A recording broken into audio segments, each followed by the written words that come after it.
各位朋友，大家好，我是蘇文峰。今日我要講一個對屬虎朋友非常緊要嘅話題。如果你本身屬虎，或者你嘅父母、伴侶、仔女係屬虎嘅，請你認真聽我講完。今年8月，命理上會出現一個非常重要嘅現象，叫做人身相沖。人係虎，身係猴，虎同猴相沖。呢個唔係普通嘅犯太歲，而係一種非常激烈嘅金木交戰。呢種衝擊嘅力量有幾大？犯太歲嘅影響係1年嘅。但人身相沖嘅衝擊係即時嘅，面對面嘅，冇得避嘅。屬虎嘅朋友，你嘅本性係木，係森林入面嘅參天巨木，堅韌有擔當，頂得住風雨。而身嘅本質係金，係一把由天地熔爐煉出嚟嘅大斧頭。今年8月，呢把大斧頭會對準你嚟劈。呢個就係金木交戰嘅真實寫照。而且今年係丙午年，火氣極旺，木生火，但火太旺又會燒木，所以屬虎嘅朋友喺8月要面對嘅唔單止係金木交戰，仲有烈火焚身嘅雙重壓力。呢種內外交困嘅狀態會影響你嘅情緒、健康、財運，甚至人際關係。但我講呢啲唔係要嚇你，而係要提醒你，只要你提前知道風險喺邊度，避開咗，就可以將呢股強大嘅衝擊能量轉化為你嘅動力，甚至變成財運。呢個衝擊會喺3個方面影響你。第一，情緒大爆炸。屬虎嘅人本身肝火比一般人旺盛，性格比較燥，做事爽快，但容易衝動。8月受到金木交戰嘅影響，你嘅情緒會好似過山車一樣，完全唔受控制。一句微不足道嘅說話，一個唔友善嘅眼神，都可能令你面紅耳赤，甚至大發雷霆。平時你可能會忍，但呢個月你嘅理智係極度脆弱嘅，好似一條拉得太緊嘅橡筋，一扯就斷。如果你係打工嘅，可能會因為一啲小事同上司或者同事發生激烈衝突，例如一個項目嘅做法有不同意見，或者一個匯報嘅方式有分歧，你可能會忍唔住當面頂撞，甚至一怒之下辭職。冷靜之後你一定會後悔，因為你親手將自己辛辛苦苦建立嘅事業拱手讓人。如果你係做生意嘅，更加要小心，你可能會覺得合作夥伴好蠢好冇用，對佢嘅行為忍無可忍，最終產生嚴重嘅拗撬，甚至拆夥收場，不歡而散。所以屬虎嘅朋友8月記住一句話：凡事停3秒，吞啖氣，忍一忍。你覺得人哋慢，可能係你自己太急；你覺得人哋蠢，可能係你未睇到人哋嘅價值。喺情緒高漲嘅時候，最好離開杏白行開一陣，飲啖水，等情緒平復咗先再處理。第二，交通意外同金屬損傷嘅風險增加。身喺現實生活入面，代表道路、大街同所有高速移動嘅車輛。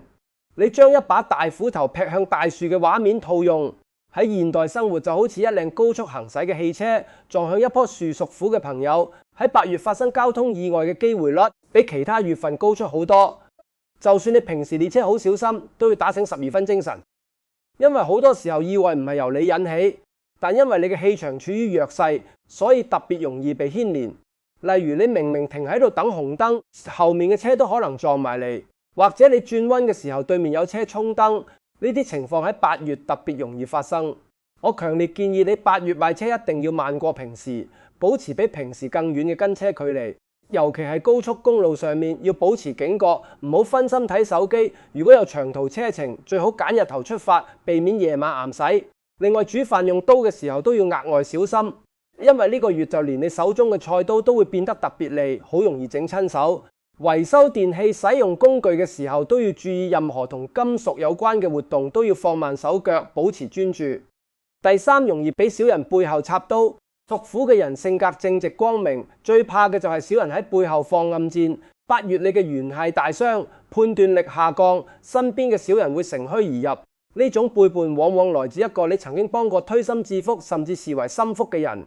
佢可能會為咗私利搶走你嘅功勞，或者喺你背後做走生事，令你名譽掃地。例如你一直好信任嘅下屬，可能趁你情緒唔穩定嘅時候，將你嘅計劃易露俾競爭對手。你一直好欣賞嘅合作夥伴，可能趁你判斷力下降嘅時候，喺合同入面加咗對你不利嘅條款。你一直當兄弟咁看待嘅朋友，可能喺背後同人講你嘅壞話，破壞你嘅信譽。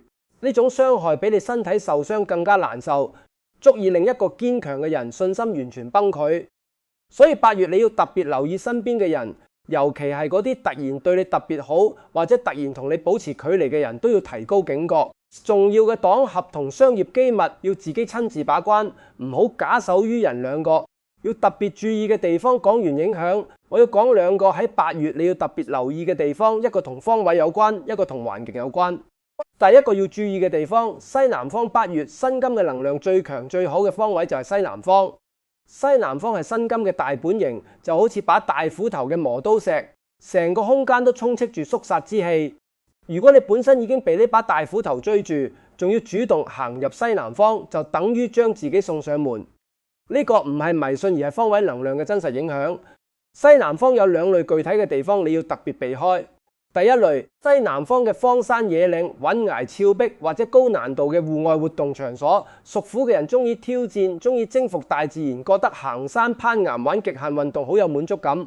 但8月請你收一收呢個心，西南方嘅山野本身嘅磁場同8月嘅煞氣拮抗，你喺嗰度活動，意外發生嘅機會率係平時嘅10倍以上。一個跣腳，一個失手，輕則頭破血流骨折，重則可能有生命危險。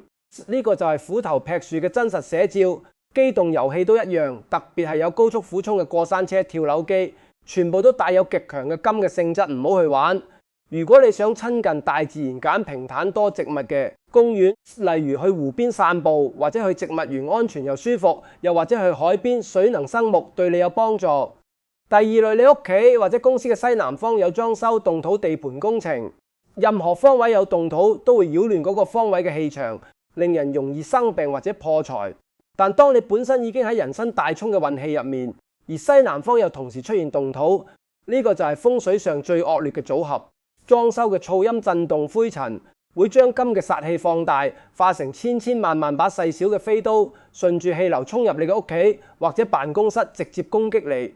所以如果你發現自己出入嘅地方西南方有動土，你見到就要掉頭走，唔好喺嗰度逗留。如果係你自己屋企裝修，盡量將工程延期到9月之後。如果冇得延，就要喺西南方嘅窗戶或者門口掛一塊厚嘅窗簾，減少灰塵同噪音嘅入侵。同時可以喺嗰個位置擺一盆水，用嚟化解金嘅煞氣。第二個要注意嘅地方，刀光劍影嘅場所，呢個唔係一個固定嘅地點，而係一種環境氛圍，直接呼應金木交戰嘅核心，將肅殺之氣同人為嘅爭鬥帶到你面前。呢種場所分兩種，第一種實體嘅，例如廚房、街市附近、五金廢料回收廠、汽車報廢廠進行緊大型拆卸嘅地盤。呢啲地方嘅每一啖空氣都充斥住金屬撞擊嘅聲音、生命或物體被終結嘅怨氣。佢哋全部都係白虎嘅極致現象。白虎係掌管殺伐、戰爭、血光嘅凶神。你行入呢啲地方，等於親自走入白虎嘅血盆大口之中。呢個月你盡量少去街市買餸，可以叫家人代勞，或者一次過買多幾日嘅餸，減少出入嘅次數。另外8月非必要唔好做任何微整形，或者可以延期嘅非緊急開刀手術。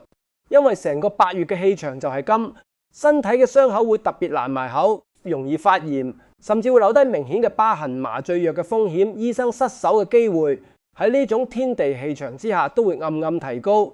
除非係關乎性命嘅緊急手術，否則任何選擇性嘅美容性質嘅，或者可以等多1個月嘅手術，全部推遲到9月之後先做，健康係最大嘅。本錢唔好為咗靚而冒險。第二種無形嘅，即係充滿計算、爭鬥、欺騙嘅場所，例如法庭、仲裁中心、大公司嘅高層會議，甚至係一個氣氛唔妥嘅飯局或者酒局。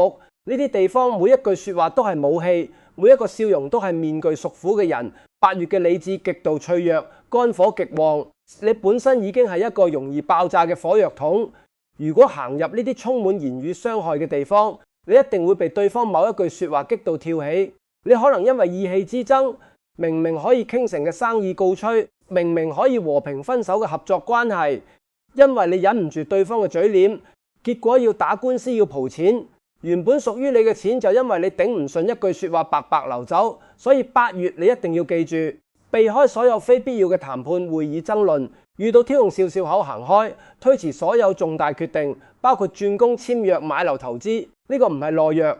呢個係保護自己嘅頂級生存智慧。等8月過咗，你嘅判斷力回復正常，先再處理呢啲重要嘅事。化解方法講完風險，我要教大家幾個化解方法。呢啲方法好簡單，但非常有效。第一，衣着顏色嘅調整，由8月1號開始，屬虎嘅朋友盡量着多啲黑色同深藍色嘅衫褲。呢兩種顏色都屬水，你想象一下，着住黑色或者深藍色嘅衫，就等於為自己披上一層水嘅保護罩。辛金嘅肅殺之氣同小人嘅攻擊，仲未接觸到你嘅身體，就會被呢層水嘅保護罩射走或者擋住。就好似你着住一件避彈衣，子彈打埋嚟都會被擋住。有兩種顏色要避開，第一種係純白色、米白色、金黃色，因為白色同金色都屬金，會加強辛金嘅力量，等於幫把斧頭磨得更利。第二種係大紅色、鮮橙色、紫色，呢啲顏色屬火，今年丙午年已經係火旺，你再着紅色，火就燒得更旺，就會被焚燒殆盡，你會變得極度亢奮衝動，判斷力嚴重下降，精力透支。所以住黑白灰藍係你嘅安全色，紅橙紫金白要避開。第二，佈置一個黑曜石水陣，呢個陣法係專門針對人身相沖嘅，可以將辛金嘅殺氣轉化為滋潤你本命嘅水源。你去買一個全新嘅透明玻璃碗，或者最好係黑色嘅玻璃碗，千祈唔好用金屬碗或者塑膠碗。金屬會加強金嘅力量，塑膠就會阻礙靈氣。將個碗洗乾淨，擺喺屋企嘅正北方。點解係正北方？因為正北方喺八卦入面屬水，係水係最旺嘅方位，擺喺度功效會倍增。用指南針揾出你屋企嘅正北方，最好擺喺一個穩固唔會俾人撞到嘅位置，例如櫃頂或者台面。然後喺碗入面裝7-8分滿嘅清水，最好用煲過嘅水或者蒸硬水代表純淨，自來水都可以，但如果可以用過路過嘅水會更好。最後將幾粒已經淨化過嘅黑曜石或者黑瑪瑙放入碗中嘅水入面。黑曜石喺風水上被譽為最強嘅辟邪物之一，本身帶有極強嘅水性能量，可以吸收負能量並轉化為正能量。如果你冇黑曜石，用黑色嘅石頭都可以，但黑曜石嘅效果最好。呢個陣法嘅原理係辛金嘅肅殺之氣進入你嘅空間，會被黑曜石吸收，然後經過水嘅融合同轉化，原本有害嘅能量會變成滋潤你本命大樹嘅養分。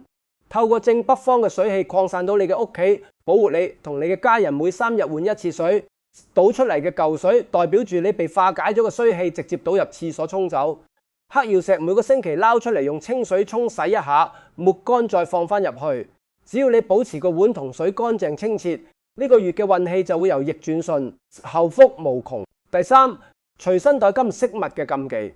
屬虎嘅朋友8月唔好佩戴金屬飾物，例如銀鏈、金戒指、鋼帶，因為金屬會加強辛金嘅力量，等於將把斧頭掛喺自己身上。如果你平時戴開銀鏈或者金戒指，8月可以暫時除低，換成黑色嘅手環或者木製嘅飾物。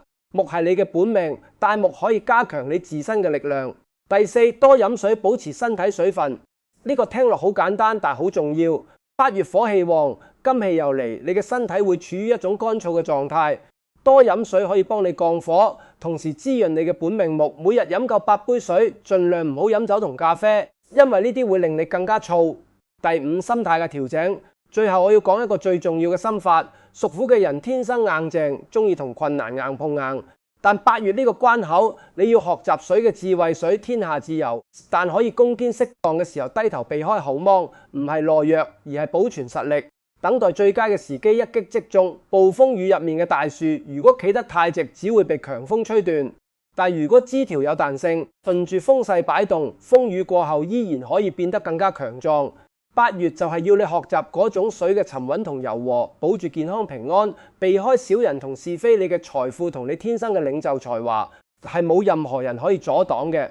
等8月過咗，你嘅能量會比之前更加強大，因為你通過咗一個重要嘅考驗，一啲額外嘅小提醒。如果你係屬虎嘅女性，8月要特別注意同家人嘅關係，尤其係同奶奶姑仔嘅相處，因為人生相沖嘅能量會影響家庭和諧，容易因為小事爭執，盡量保持距離，少說話，多做事。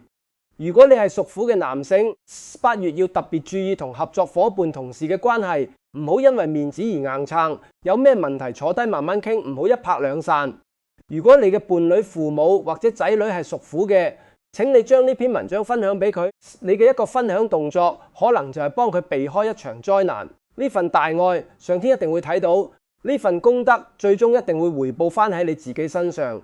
你可以幫佢留意西南方有冇動土，提醒佢着咩顏色嘅衫，幫佢佈置黑曜石水陣。你嘅關心同行動就係佢最大嘅支持。最後總結一下重點：第一，8月屬虎嘅朋友情緒容易失控，凡事忍3秒；第二，列車要慢；遠離金屬相關嘅危險活動，小心身邊嘅小人，仲要當自己把軍。第四，避開西南方嘅山野同土地盤。第五，避開充滿爭鬥嘅會議、談判、酒局。第六，着黑色、深藍色嘅衫，避開白色、金色、紅色。第七，佈置黑曜石水陣喺正北方。第八，多飲水，保持冷靜。只要做到呢8點，你就可以平安度過8月，將衝擊轉化為動力，之後嘅運勢會比之前更加好。如果你覺得今日嘅內容對你有用，可以喺留言區打逢凶化吉、平安富貴8個字，當係對自己同家人嘅一個祝福。祝所有屬虎嘅朋友8月關關難過，關關過，平平安安，將所有災難轉化為財富。我哋下期再見。